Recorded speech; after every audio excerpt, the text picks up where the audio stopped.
Do you ever think about words and why something has a certain name? Like, this is a plant, or my nails are blue, and we're filming this in Miami. But who decided that? For a lot of words, we probably don't think about where they come from too often. But names are important. They let us talk about things and share ideas and even build identities. By now, we know geography is so much more than just knowing state names and capitals and memorizing locations. But I'll admit, geographers do often know where a lot of places are and what they're called. It turns out, knowing what the capital of Indonesia is, or which country first declared a glacier dead, often happens as we learn about how social and physical systems interact together. From growing bananas and potatoes to the potential effects of natural hazards, we've seen humans and our environment are always interacting together. We create rich cultures, navigate economic systems, and organize ourselves through politics. We like to build physically and metaphorically, and a lot of what we build comes from and impacts the environments around us. So for the next half of the series, we'll look at how people, power, and economics combine in the world, impacting the human and non-human alike. I'm Alize Carrere, and this is Crash Course Geography.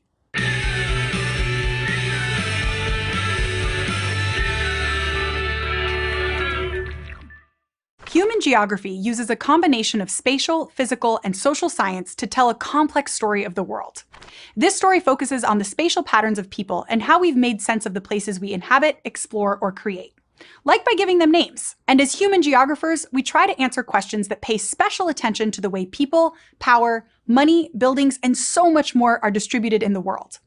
Like, what are the processes that shape where humans move across space? Why do humans build and trade and consume and create where they do? And why do those traits change across space?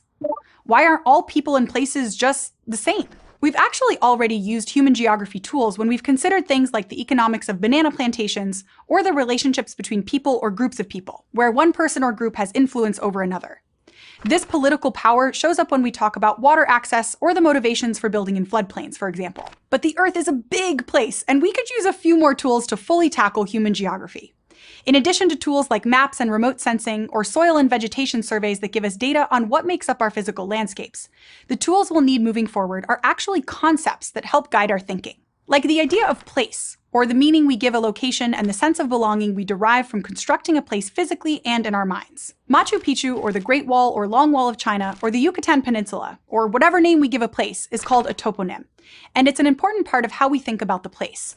Sort of like how my name is an important part of me. And if we dig into the history of a toponym, we'll learn the history of the location itself and see how it's changed over time and how different political and cultural forces work to create the place's identity. Like how I got my name and how it's changed, or what nicknames I've gotten can tell a part of the history of me. In fact, studying place names is an important part of cultural geography, which is one of the many subfields of human geography.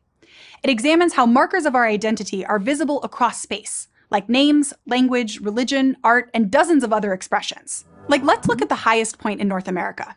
It's a mountain reaching just over 6,190 meters high, known by some as Mount McKinley in what we now call Alaska. Even if we didn't know much else about this place or the space it's in, the toponym Mount McKinley already gives us some historical and cultural context.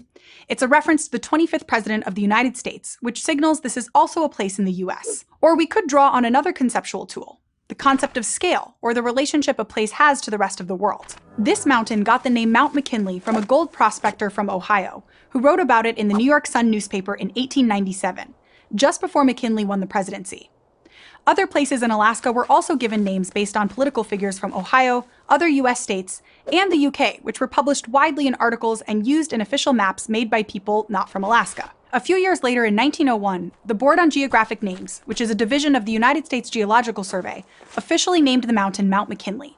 And this was one of many name changes across Alaska, the US, and around the world that moved the power to name the place from residents at the local scale to people with power at national and global scales, without representing local residents. That being said, as we'll see throughout the rest of this series, power has a way of changing hands a lot, and local residents aren't always united. But this majestic mountain already had a name. In fact, it had at least 30 names. The Athabascans who've lived in and around the upper Kuskokwim River often called it Denali, which reportedly means the tall one, or the high one. And as early as 1906, there were writings that supported renaming this place Denali. But other indigenous nations who lived there had other names. And so did people descended from what we now call Russia, who also lived in this place. Names can also indicate power, as pop culture has explored many times, from urban legends to wizarding worlds. And in some cultures, like the Athabascans, you do not name places or things after people because place names are a way to describe the land and remember important details, like resources or hunting techniques. Ultimately, the people advocating to put back the name Denali had less power and influence and could be ignored. In 1917, the area around Denali became Mount McKinley National Park, years before Alaska even became a U.S. state, which redefined the place and happened because of exactly the kind of uneven power dynamics human geographers study today. All over the world, we can see the way that power is distributed across space, in part by the toponyms we give places. The names and landmarks that are revered tell us a lot about who has the power to name and create an image of a place. So what we call a place matters, because it sets up the way we imagine the space, like who owns it or what the culture should be. As Europeans settled throughout North America, they made strong efforts to claim the space as their own by renaming places and erasing the cultures and impacts of existing groups on the landscape. In fact, there's a third conceptual tool we can use to understand this place: the idea of a region, which is a way of grouping and classifying similar places. And there are different types of regions. Like many of the administrative regions, or regions with legal boundaries, within Alaska were imposed over existing boundaries of the nations who already lived there. And for Denali, or the renaming of many places known to indigenous peoples, the new name signifies a new perceptual region, or a region that's united by how people think about or see it. Like a region that's unified around the language or cultural slang it uses, or the team or cultural group it's a part of. The new name created a relationship between Ohio and Alaska. It brought the mountain and Alaska into the imagination of people in the continental US, and possibly evoked a sense of patriotism by connecting Alaska to US politics, even though President McKinley had no connection to that place. Whereas at the time, the name Denali created the perception this place has a culture and history foreign or other to most European Americans, who held a lot of the political and cultural power. But the act of renaming also has power. That struggle that all humans feel to see their identity reflected back to them in their landscape is what motivated Alaska Natives and non-Indigenous allies alike to work for decades to change the name back. In 2015, that hard work paid off, and this place was renamed Denali to reflect the peoples who have an ancestral connection to the land. We looked at the Denali name change and then rechange as cultural geographers, but there are other big parts of human geography we could also use to explore this place and space. Political geography studies the way that power shapes the landscape, like how here in Denali there was an uneven power between those in Ohio and Washington, D.C., and those in Alaska. And if we zoom all the way out to a global scale, similar tensions over toponyms can be found in many other places, especially those that have been colonies or part of empires at some point in their history. Like in 1995 when Uluru Kata Tjuta National Park in Australia was made official, ending the British name of Ayers Rock Mount Olga National Park. Each place is complex, but as geographers, we look for how places are connected.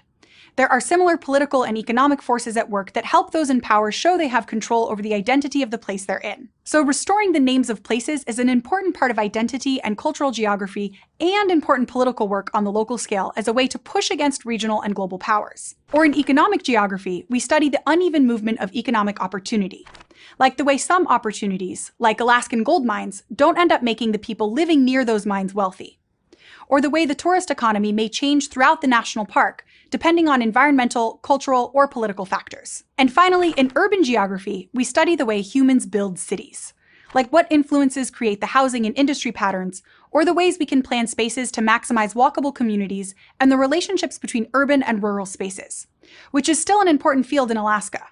As cities within the US grow, Alaska could have an important role as America's last frontier. Denali is just one example of a growing movement of indigenous and marginalized groups asserting their cultural understanding of the places they have spiritual, cultural, and legal rights to. There's power in place names.